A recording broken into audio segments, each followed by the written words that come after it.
Data and analytics plays a major role in the future of business and also in the future of customer experiences, because you can now start to understand not just what people prefer or not what people are doing, but what they're going to do, what they expect, what's important to them, and use it in a way that generates insights to innovate in products, innovate in services, and more importantly, and this is more of a hope and an aspiration for business, is that data and analytics could actually make the business more meaningful in the future, a little bit more human, something that is more significant than just a company that sells products and services. Marketers need to consider that there are new business realities. There isn't just new technology to market. There isn't just new technology to study and understand what's happening. It actually leads, I believe, to what I call a human algorithm, which is this intersection of data science and digital anthropology. To prepare for the new digital economy, marketers actually need to take a step back.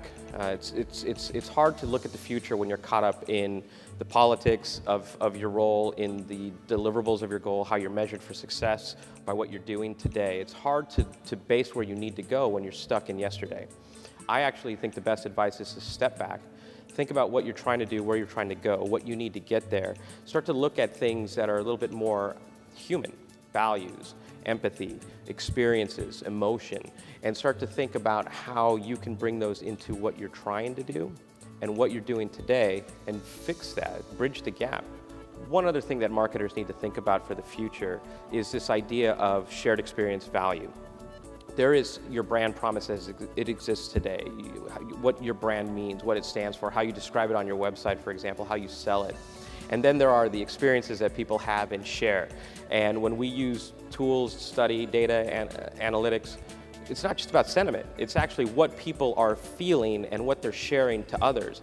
And I bet you there's a gap between what your brand promise is and what people are sharing.